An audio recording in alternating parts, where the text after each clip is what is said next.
உலகை எழுப்பும் ஞாயிறு அங்கே குடியிருப்பான். அவன் ஆனை முகத்தனின் அடியவர் மனத்தில் ஒளியாய் வந்து கொலுவிருப்பான்.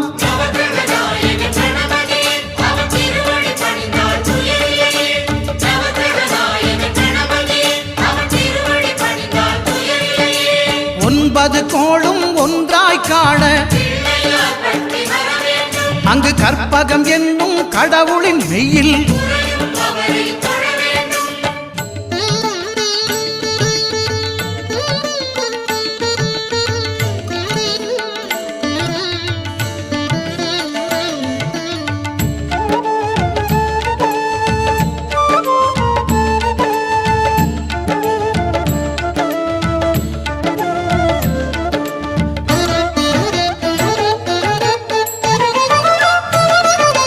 திங்கள் பகவான் திருமுகம் காண